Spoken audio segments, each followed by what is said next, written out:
Assalamualaikum warahmatullahi wabarakatuh. Kami dari kelompok 7 akan mempresentasikan tentang Dasar Hukum Sistem Pendidikan Nasional Undang-Undang Nomor 20 Tahun 2003. Namun sebelumnya saya akan memperkenalkan anggota kelompok 7 yang terdiri dari: pertama, Ana Latifatul Hikmah dengan NIM 2020-33307, Muhammad Akmal Prakoso dengan NIM 2020-33328, Rizka Ayu Widyaleni dengan NIM 2020-33348, dan saya Siti Lutfita Dewi Anissa Fitri dengan NIM 2020-33360. Sebelum kita membahas mengenai dasar hukum sistem pendidikan nasional, terlebih dahulu kita akan membahas pengertian pendidikan menurut Undang-Undang Nomor 20 Tahun 2003.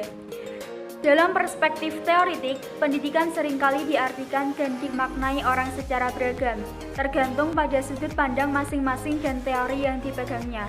Terjadinya perbedaan penafsiran pendidikan dalam konteks akademik merupakan sesuatu yang lumrah, bahkan dapat semakin memperkaya hasanah berpikir manusia dan bermanfaat untuk pengembangan teori itu sendiri. Tetapi, untuk kepentingan kebijakan nasional, sebaiknya pendidikan dapat dirumuskan secara jelas dan mudah dipahami oleh semua pihak yang terkait dengan pendidikan, sehingga setiap orang dapat mengimplementasikan secara tepat dan benar dalam setiap praktik pendidikan. Untuk mengetahui definisi pendidikan dalam perspektif kebijakan, kita telah memiliki rumusan formal dan operasional, sebagaimana termaktub dalam Undang-Undang Nomor 20 Tahun 2003 tentang Sistem Pendidikan Nasional, yakni: pendidikan adalah usaha sadar dan terencana untuk mewujudkan suasana belajar dan proses pembelajaran agar peserta didik secara aktif mengembangkan potensi dirinya untuk memiliki kekuatan spiritual keagamaan, pengendalian diri, kepribadian, kecerdasan, akhlak mulia, serta keterampilan yang diperlukan dirinya masyarakat, bangsa, dan negara. Pendidikan nasional adalah pendidikan yang berdasarkan Pancasila dan Undang-Undang Dasar Negara Republik Indonesia tahun 1945 yang berakar pada nilai-nilai agama, kebudayaan nasional Indonesia dan tanggap terhadap tuntutan perubahan zaman. Sedangkan sistem pendidikan nasional adalah keseluruhan komponen pendidikan yang saling terkait secara terpadu untuk mencapai tujuan pendidikan nasional. Berdasarkan definisi di atas ditemukan 3 pokok pikiran utama yang terkandung di dalamnya, yaitu: 1. Usaha sadar dan terencana. 2. Mewujudkan suasana belajar dan proses pembelajaran agar peserta didik aktif mengembangkan potensi dirinya. 3. Memiliki kekuatan spiritual keagamaan, pengendalian diri, kepribadian, kecerdasan, akhlak mulia, serta keterampilan yang diperlukan dirinya, masyarakat, serta bangsa dan negara.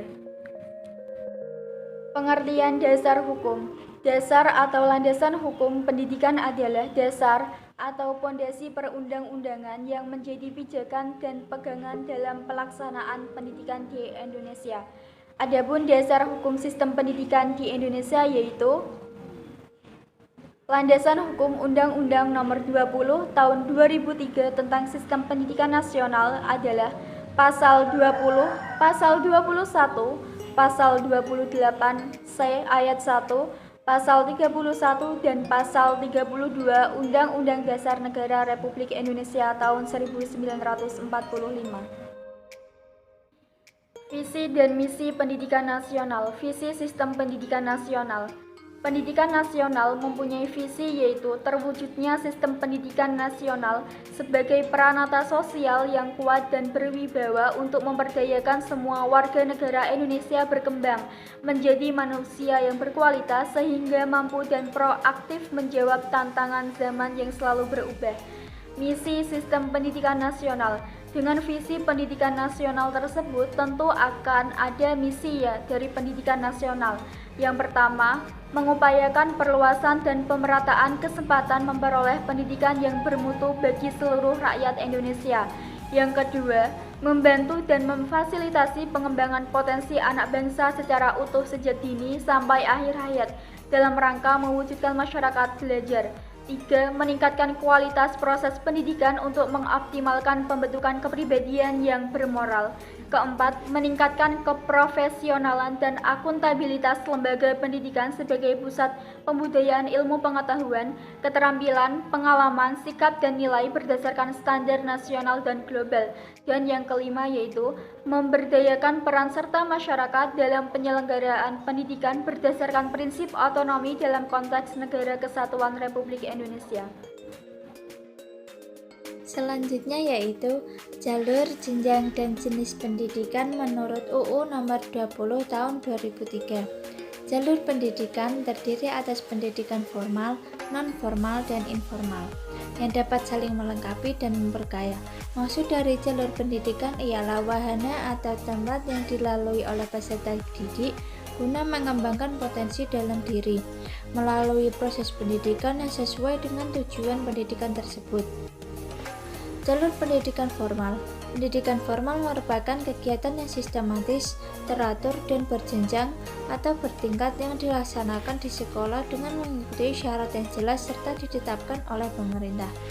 Karakteristik pendidikan formal mempunyai kurikulum yang jelas, memiliki syarat dan ketentuan tertentu untuk para peserta didik, materi yang diberikan saat mengajar memiliki sifat akademis, proses dari pendidikan formal cukup lama, bagi tenaga pengajar harus bisa memenuhi klasifikasi tertentu, para peserta didik wajib mengikuti ujian formal, pemberlakuan mengenai administrasi yang seragam atau sama, penyelenggara pendidikan bisa berasal dari pihak pemerintah ataupun pihak swasta.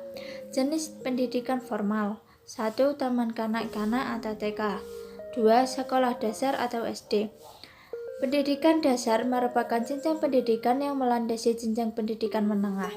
Pendidikan dasar berbentuk sekolah SD atau SD dan madrasah ibtidaiyah atau MI atau bentuk lain yang sederajat, serta sekolah menengah pertama SMP dan madrasah sanawiyah MTS atau bentuk lain yang sederajat. 3. Sekolah menengah pertama atau SMP. 4. Sekolah menengah atas atau SMA. Pendidikan menengah merupakan lanjutan pendidikan dasar. Pendidikan menengah terdiri atas pendidikan menengah umum dan pendidikan menengah kejuruan.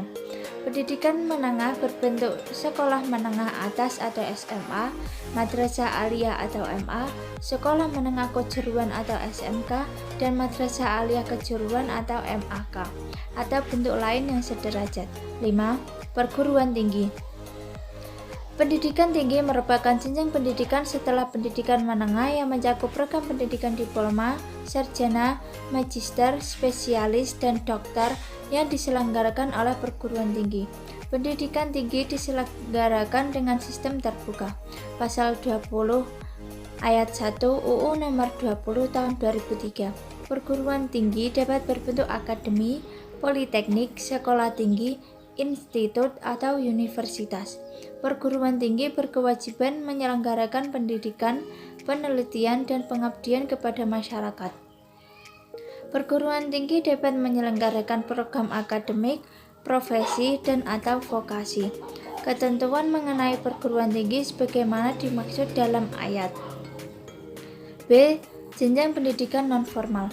Pendidikan non-formal diselenggarakan bagi warga masyarakat yang memerlukan layanan pendidikan yang berfungsi sebagai pengganti, penambah, dan atau pelengkap pendidikan formal dalam rangka mendukung pendidikan sepanjang hayat. Pendidikan non-formal juga berfungsi untuk mengembangkan potensi peserta didik dengan penekanan pada penguasaan pengetahuan dan keterampilan fungsional serta pengembangan sikap dan kepribadian profesional. Pendidikan ini meliputi pendidikan kecakapan hidup, pendidikan anak usia dini, pendidikan kepemudaan, pendidikan pemberdayaan perempuan, pendidikan keaksaraan, pendidikan keterampilan dan pelatihan kerja, pendidikan kesetaraan, serta pendidikan lain yang ditujukan untuk mengembangkan kemampuan peserta didik. Jenis pendidikan non-formal: Balai Pengembangan Pendidikan Luar Sekolah dan Pemuda (BPPLSP), Balai Pengembangan Kegiatan Belajar (BPKB), Sanggar Kegiatan Belajar (SKB), Lembaga Kursus, Lembaga Pelatihan, Kelompok Belajar, Pusat Kegiatan Belajar Masyarakat, Majelis Taklim, serta satuan pendidikan yang sejenis. Jalur pendidikan informal. Kegiatan pendidikan informal adalah pendidikan yang dilakukan oleh keluarga dan lingkungan berbentuk kegiatan belajar secara mandiri. Hasil dari pendidikan informal ini diakui sama dengan pendidikan formal dan non-formal setelah peserta didik lulus ujian sesuai dengan standar nasional pendidikan. Pendidikan jenis informal ini biasanya dilakukan secara mandiri dari diri sendiri karena munculnya kesadaran akan tanggung jawab dalam menerapkannya. Pendidikan informal bisa juga dalam lingkungan keluarga. Jenis pendidikan informal: agama, budi pekerti, etika, sopan santun, moral, dan sosial. Jenjang pendidikan formal terdiri atas pendidikan dasar, pendidikan menengah, dan pendidikan tinggi. Pendidikan dasar merupakan jenjang pendidikan yang melandasi jenjang pendidikan menengah. Pendidikan berbentuk sekolah dasar SD dan madrasah ibtidaiyah atau bentuk lain yang sederajat, serta sekolah menengah pertama SMP dan madrasah sanawiyah MTS atau bentuk lain yang sederajat. Pendidikan menengah merupakan lanjutan pendidikan dasar. Pendidikan menengah terdiri atas pendidikan menengah umum dan pendidikan menengah kejuruan. Pendidikan menengah berbentuk sekolah menengah atas SMA, madrasah aliyah MA, sekolah menengah kejuruan SMK, dan madrasah aliyah kejuruan MAK, atau bentuk lain yang sederajat. Pendidikan tinggi merupakan jenjang pendidikan setelah pendidikan menengah yang mencakup program pendidikan diploma, sarjana, magister, spesialis, dan doktor yang diselenggarakan oleh perguruan tinggi. Perguruan tinggi dapat berbentuk akademi, politeknik, sekolah tinggi, institut, atau universitas. Jenis pendidikan mencakup pendidikan umum, kejuruan, akademik, profesi, vokasi, keagamaan, dan khusus. Pada pasal 16, jalur, jenjang, dan jenis pendidikan dapat diwujudkan dalam bentuk satuan pendidikan yang diselenggarakan oleh pemerintah, pemerintah daerah, dan atau masyarakat. Peran serta masyarakat. Pendidikan adalah tanggung jawab bersama antara orang tua, masyarakat, dan pemerintah. Dengan dasar pada kata-kata bijak itu, maka perbaikan kualitas pendidikan di Indonesia menjadi beban bersama antara orang tua, masyarakat, dan pemerintah. Peran serta masyarakat dalam pendidikan meliputi peran serta perseorangan, kelompok, keluarga, organisasi profesi, pengusaha, dan organisasi kemasyarakatan dalam penyelenggaraan dan pengendalian mutu pelayanan pendidikan. Masyarakat berperan serta sebagai sumber, pelaksana, dan pengguna hasil pendidikan. Hak dan kewajiban masyarakat. Pada pasal 8 dan 9 Undang-Undang Sistem Pendidikan Nasional disebutkan bahwa masyarakat berhak untuk berperan serta dalam perencanaan, pelaksanaan, pengawasan, dan evaluasi program pendidikan. Sedangkan pada pasal 9 menyebutkan bahwa masyarakat wajib memberikan dukungan sumber daya alam penyelenggara pendidikan. Peran serta masyarakat dalam pendidikan diatur dalam pasal 54 Undang-Undang Sistem Pendidikan Nasional. Pasal 54 Undang-Undang Sistem Pendidikan Nasional menyebutkan bahwa peran serta masyarakat dalam pendidikan meliputi peran serta perorangan, kelompok, keluarga, organisasi profesi, pengusaha, dan organisasi kemasyarakatan dalam penyelenggaraan dan pengendalian mutu pelayanan pendidikan. Masyarakat dapat berperan serta sebagai sumber, pelaksana, dan pengguna hasil pendidikan. Masyarakat berperan dalam peningkatan mutu pelayanan pendidikan yang meliputi perencanaan, pengawasan, dan evaluasi program pendidikan melalui Dewan Pendidikan dan Komite Sekolah atau Madrasah. Bab 2. Pembahasan 2.1 Pendidikan menurut Undang-Undang Nomor 20 Tahun 2003. Pengertian pendidikan sebagaimana disebutkan dalam pasal 1 angka 1 Undang-Undang Nomor 20 Tahun 2003 tentang Sistem Pendidikan Nasional adalah usaha sadar dan terencana untuk mewujudkan suasana belajar dan proses pembelajaran agar peserta didik secara aktif mengembangkan potensi dirinya untuk memiliki kekuatan spiritual keagamaan, pengendalian diri, kepribadian, kecerdasan, akhlak mulia, serta keterampilan yang diperlakukan dirinya, masyarakat, bangsa, dan negara.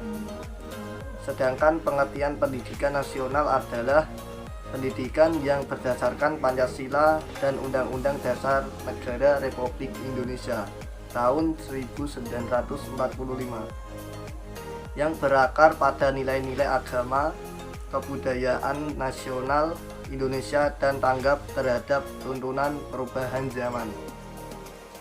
Jadi, pengertian sistem pendidikan nasional itu sendiri menurut pasal 1 angka 3 Undang-Undang Nomor 20 Tahun 2003 tentang Sistem Pendidikan Nasional adalah keseluruhan komponen pendidikan yang saling terkait secara terpadu untuk mencapai tujuan pendidikan nasional.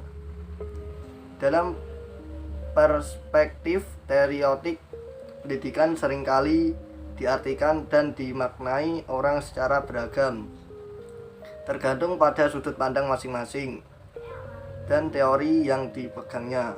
Terjadinya perbedaan penafsiran.